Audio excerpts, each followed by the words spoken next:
Et bienvenue sur un nouvel épisode de Watchlist. Aujourd'hui, nous allons faire une petite revue de presse. Je vais vous remonter des informations qui m'ont paru intéressantes dernièrement. Mais je vais vous le dire. Et bien sûr, je vais vous présenter 2-3 choses par rapport à mon portefeuille. Et ensuite, nous allons regarder des entreprises spécifiquement en Watchlist. C'est parti. Alors, oulalalala, ça fait peur, ça fait peur. La Chine sparks fears of imminent Taiwan invasion. Des avions, des hélicoptères, ça met un gros coup de pression à Taïwan. Jamy, on est le combien ? On est le 6 janvier. C'est quand les élections ? C'est le 13. Oui, c'est dans une semaine. Donc qu'est-ce qui se passe ?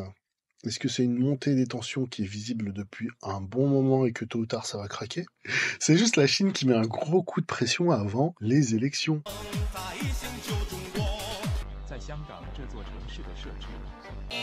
Si on regarde un petit peu les choses de plus près, on se dit 1. Les élections sont dans une semaine. 2. La Chine veut mettre un gros coup de pression à Taïwan. Et surtout, après les vœux de Xi Jinping, où il a réitéré son souhait de la réunification, je mets ça entre guillemets, avec Taïwan. 祖国统一是历史必然，两岸同胞要携手同心，共享民族复兴的伟大荣光。 Il est évident que la Chine essaye de mettre la pression. Ce qu'il y a de bien avec les opinions tranchées, c'est que ça relance le débat. Pourquoi ? Parce que d'un côté, vous avez le DPP, qui est le parti entre guillemets pro-américain, qui actuellement est au pouvoir, et qui est en ballottage favorable par rapport à ces élections, et le candidat du Kuomintang, qui lui est plutôt modéré avec la Chine, on va dire, qui aurait plutôt les faveurs de Pékin, on va dire. Donc, ce qui se passe, c'est que le candidat du Kuomintang dit en l'espèce, si vous votez pour moi, vous n'aurez pas la guerre. On va arriver à une certaine désescalade et on trouvera un règlement. Pour l'instant, on va essayer de maintenir surtout le statu quo et éviter une escalade agressive. Le candidat du DPP, ce que veut faire la Chine, c'est de montrer que si Taïwan vote pour le candidat pro-américain, ce qu'ils veulent souligner, c'est de dire si vous votez pour lui, vous aurez à 100% un conflit de réunification. Nous en France on dit une invasion, mais voilà. Donc la news est très très très récente, mais c'était quand même pour mettre en exergue cette situation. Et deuxième sujet par rapport à Taïwan, moi ce qui m'intéresse, c'est que j'ai beaucoup de gens qui me disent oui mais moi tu comprends, j'ai pas envie d'investir en Chine. Pourquoi ? Parce que Taïwan, le risque géopolitique, etc. Mais si les gens avaient si peur du risque politique, de l'invasion de Taïwan, pourquoi la bourse taïwanaise elle a pris 82,7% et cette année encore 19%. S'ils avaient aussi peur que ça de la guerre, si Taïwan se fait envahir, autant vous dire que les entreprises taïwanaises, ça va être la merde. Les gens, ils continuent d'investir dans les entreprises taïwanaises en mode non mais j'investis pas en Chine à cause de la guerre, mais je continue d'investir à Taïwan. What ? C'est quoi le projet ? Effectivement, il fallait pas investir en Ukraine avant la guerre. De la même manière qu'il faut pas investir sur Taïwan si vous vous dites attention, il va y avoir la guerre aussi. I hope one day you rejoin the motherland, one China. No, don't clap too hard. This is not political show. No, don't clap.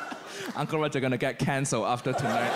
Voilà pour l'information numéro 1. Information numéro 2. BYD, alors merci, merci de l'actualité, a eu des résultats magnifiques, donc 62% sur les ventes sur le mois de décembre. Ils ont atteint les fameux 3 millions de véhicules qu'ils avaient mis en objectif de vente pour cette année. C'est intéressant de se dire, ok, ils se fixent des objectifs et ils arrivent à les atteindre, donc ça c'est chouette, d'un point de vue de l'actionnaire que je suis. Et par ailleurs, une augmentation donc des ventes, qui finit à 61,86% sur l'année. C'est des statistiques qui sont complètement impressionnantes, et on a des ventes à l'étranger qui sont à 36 000 unités. Donc un peu plus de 10%. Donc on a une progression sur les ventes à l'étranger sur le mois de décembre 2023. Voilà, pour l'entreprise BYD qui bénéficie d'une sorte de hype parce que symboliquement, ils sont passés devant Tesla en termes de véhicules purement électriques, mais si on rajoutait les hybrides, ils les avaient dépassés depuis bien longtemps.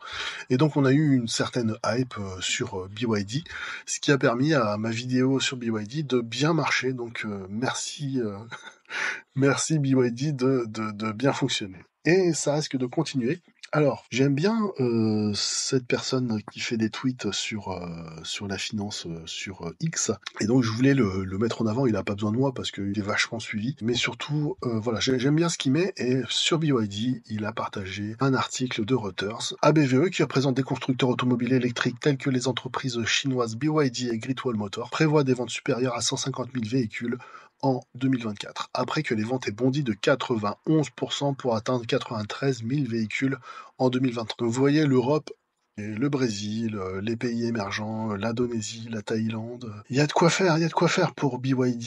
Et l'Europe, ça sera du bonus, les États-Unis, ça sera du bonus. Alors, autre information qui est très très marrante. Pour vous la faire courte, je pense que vous avez suivi l'histoire. Tencent a pris une grosse claque, NetEase, Bilibili, donc vous voyez moins 28, moins 14, moins 13%, suite à l'annonce du régulateur chinois par rapport aux jeux vidéo. Voilà, ils allaient encore rajouter une couche de réglementation sur les jeux vidéo. Le même jour d'ailleurs, ils ont annoncé une liste de jeux qui ont été approuvés. Et ça, c'est plutôt une bonne information pour le marché des jeux vidéo en Chine. Ça, c'est une très mauvaise information pour le marché des jeux vidéo en Chine. Et d'ailleurs, le marché des jeux vidéo en Chine s'est éclaté la gueule par terre. Donc le 22 décembre, ça c'est l'annonce. Ce qui m'intéresse, c'est deux choses.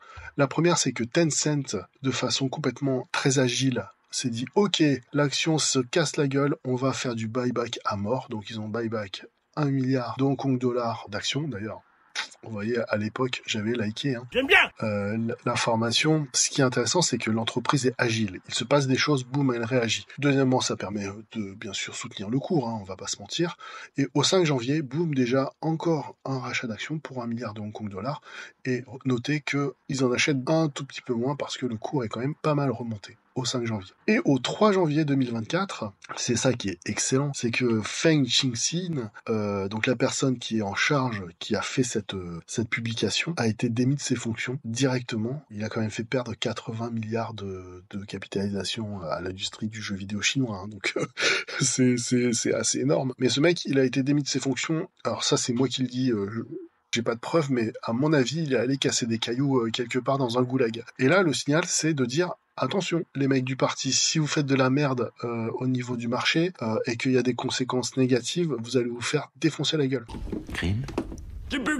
Donc ça m'étonnerait qu'il y ait de nouvelles lois sans que les officiels réfléchissent bien aux conséquences économiques dans le futur. Donc ça, c'est vraiment important pour l'année 2024. Et d'ailleurs, si vous le souhaitez, je ferai une vidéo sur des raisons de ne pas investir en Chine par pur exercice mental, pour avoir un pur exercice intellectuel, pour essayer de vraiment peser le pour et le contre. Dites-le moi dans les commentaires si ça vous intéresse. Alors, il y a à peu près 6 mois, j'ai fait une vidéo sur GTT. C'était ma première vidéo sur la chaîne Go to the Moon, et depuis, l'action a fait plus 40%. Voilà, j'ai accompagné la hausse quand même un petit peu. Je suis très content de cette valeur, je suis très content de la tournure que prennent les événements. Attention, en revanche, à chaque publication de résultats qui vont arriver, le marché sera de plus en plus exigeant au fur et à mesure que le cours de l'action monte. Voilà. C'est important de le signaler.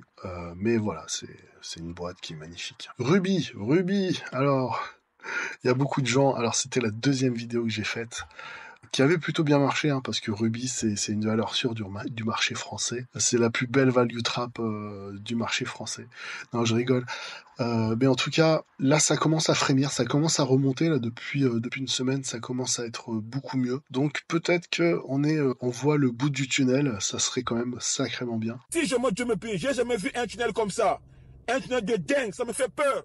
Pour Ruby, j'ai hâte de voir les résultats. Alors, ça, c'est Hong Kong Exchange and Clearing. C'est une entreprise, donc c'est... je crois, la deuxième vidéo que j'ai faite sur cette boîte. Alors, 2 sujets. Le premier, pour résumer, c'est le Euronext hongkongais. Cette entreprise, elle est très, très, très, très forte. Elle a des marges qui sont hallucinantes. En revanche, elle a eu une année qui est très mauvaise. Ce sur quoi il va falloir être vigilant, c'est parce que sur 2023, il y a pas mal d'IPO qui ont été reportés. Est-ce que sur 2024, il y aura pas mal d'IPO qui vont avoir lieu? Est-ce que le marché va être en recovery? S'il y a une recovery sur le marché chinois, par effet de levier, vous allez avoir beaucoup plus d'IPO, vous allez avoir beaucoup plus bien sûr de transactions, et ça va enclencher un mouvement ultra bullish sur cette valeur. Et pour moi, c'est une entreprise qui va, si ça redémarre tel que je le souhaite et tel que je le prévois, ça va exploser.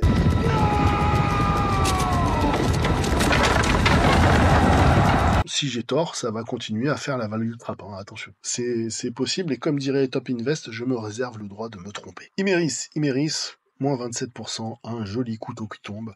Attention, le lithium, c'est pas prêt encore d'arriver, hein, il y a encore 1 an ou 2 à attendre. Donc ça, c'est le premier sujet. Deuxième sujet, ils n'ont pas réussi à vendre le papier, donc faut voir ce que ça donne pour la suite. Troisième sujet, ça commence un petit peu à remonter, donc peut-être qu'on va avoir un petit momentum là. Dans la première vidéo que j'ai faite sur Imerys, je vous disais mais à 28, moi j'achète tous les jours, on y est presque, donc peut-être que je vais renforcer. Donc, j'aurais dû renforcer avant, mais on n'a pas assez de cash pour tout faire, hein. Il faut quand même arbitrer. Je m'étais d'ores et déjà pas mal renforcé sur Imerys, ça commence à aller mieux au niveau de ma moins-value, donc voilà, on est long terme sur cette entreprise. Il faut être vigilant avec la prochaine publication, qui sera forcément liée, au marché de l'immobilier, parce qu'ils font quand même une sacrée partie de leur chiffre d'affaires sur la construction. Et deuxièmement, il va falloir aussi voir comment repart l'industrie, parce que c'est aussi une grosse partie de leur chiffre d'affaires. Mais intrinsèquement, Imerys, ça reste du costaud, même d'un point de vue de la valeur intrinsèque de l'entreprise. Baidu, alors beaucoup de volatilité, une valeur très très volatile. En revanche, on voit que à la publication des résultats en novembre, on a vraiment une belle hausse. J'attends beaucoup de la prochaine publication de résultats pour confirmer cette recovery. À voir. Donc là, on attend vraiment les résultats. De toute façon, l'année 2024, c'est une année qui sera axée très très résultats et stock picking. Bien sûr, on verra les taux, mais il y aura une forte dimension sur les résultats des entreprises. Alors, en parlant de résultats des entreprises, je me suis fait mon petit tableau des résultats pour pouvoir suivre quand vont arriver les résultats, et ça ne devrait pas tarder, hein. Dans une quinzaine de jours, ça va commencer. Ça va ouvrir le bal avec Johnson & Johnson. Je suis très curieux de la publication de résultats du Q4. Pourquoi ? Parce que c'est une entreprise dans laquelle je viens de rentrer, donc forcément ça m'intéresse beaucoup. Rockwell, pareil, je vais écouter le conf call avec intérêt, d'une part parce que j'aime beaucoup la boîte, d'autre part parce que ils avaient des perspectives particulières par rapport au ralentissement des commandes, et je voudrais bien voir un petit peu ce qu'il en est, parce que ça permettra d'avoir une sorte de proxy sur les ventes industrielles aux États-Unis. Alibaba, bon, vous savez, je vais pas refaire le speech sur Alibaba. Total Energy, bon, bah ça c'est le mastodonte. Je pense que tout le monde va regarder et écouter, en France en tout cas. Hacker Solution, donc pareil, je suis très très intéressé. Ils ont fait une publication dernièrement sur une innovation qui est sortie en offshore. Le cours de l'action a fait un gros boom. Donc je suis très très intéressé par la publication de résultats. DNO, bon bah grosse pétrolière, j'aime bien cette boîte, en plus les publications de résultats sont plutôt sympas, donc à lire. Je suis très intéressé de la situation au Kurdistan irakien, donc voir un petit peu comment ça évolue. Mowi et Salmar, ça sera pour moi l'occasion de faire sûrement une vidéo sur Mowi, vu que j'ai fait Salmar. Ragnar, un feu de saumon peut-être. Euronext, donc très belle boîte, hein. Je suis très content d'être positionné sur cette valeur. Et là, je suis hyper content. Très intéressé de voir un petit peu comment va évoluer la bourse européenne. Hang Seng Bank, ça c'est la boîte, une des boîtes qui a pris cher dans mon portefeuille. Très belle boîte, soit dit en passant. Ça sera peut-être l'occasion d'essayer de se remettre un petit coup de renfort sur cette boîte si les résultats continuent à être bons, parce que la dernière publication n'était pas si mal que ça. Danone, la défensive par excellence. On va voir ce que ça donne aussi. Ça m'intéresse aussi par rapport à l'inflation. Valeo, si seulement les résultats pouvaient être encore un petit peu meilleurs pour que cette entreprise sorte de cette hyper volatilité. Bonduel, sur ses résultats, ils doivent confirmer la recovery. Eurofins, pareil, sur ses résultats, ils doivent confirmer la recovery et le post-euphorie Covid. Jardine Matheson, pareil, pour se positionner sur l'Asie du Sud-Est. Gros holding. Il y a une belle vidéo qui a été faite par Ibou sur UOB, sur Jardine. N'hésitez pas, je vous invite à les regarder. Ibou Expert, j'arrête pas d'en parler, j'arrête pas d'utiliser ses cours. Pour moi, c'est une très bonne référence d'un point de vue boursier français. Je pense qu'on a de la chance d'avoir une entreprise comme ça. Je n'ai pas du tout de partenariat avec eux, donc ce que je dis, c'est gratuit. C'est complètement gratuit, je le pense, en tant qu'utilisateur de la plateforme. Et ça, c'est cadeau. Ruby, on en a parlé, la recovery, on l'espère. Donc pareil, j'ai hâte d'avoir les résultats. Kunlun Energy, donc ça c'est une boîte qui fait du gaz naturel à Hong Kong. Pareil, les résultats sont pas si mal que ça, donc j'espère que ça va continuer à s'améliorer. Tencent, on en a parlé, bon, j'ai fait 2 vidéos sur cette boîte, je ferai peut-être une 3e sur le Q4 s'il y a des choses très intéressantes. En tout cas, je suis intéressé pour voir les résultats, bien sûr. ENN Energy, alors ça c'est une boîte qui fait de la distribution de gaz naturel en Chine, qui a pris ultra cher, donc qui est très très très décotée. En revanche, elle est dans une situation qui est pas excellente, donc à voir, hein. C'est vraiment pareil, il y a encore beaucoup de volatilité sur ce titre, je suis dans l'expectative en tout cas.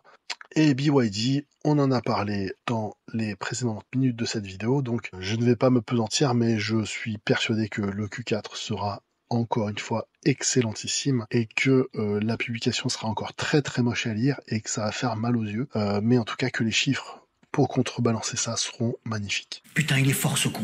Peut-être que j'arriverai à me laisser tenter de remettre une petite ligne de BYD pour renforcer à la hausse au fur et à mesure du temps qui passe. Voilà pour cette première partie de Watchlist, j'espère que ça vous aura plu. Je vous donne rendez-vous dans la 2e vidéo qui parlera plus précisément des entreprises en watchlist. À bientôt. Boire de la bière et voler l'argent, c'est comme Jacques Chirac. C'est d'abord parce que j'aime beaucoup les pommes, je suis un mangeur de pommes, et ensuite parce que je trouve que c'était joli. Voilà, c'est tout, ça ne va pas plus loin. C'est un geste spontané. J'aime bien le cidre aussi.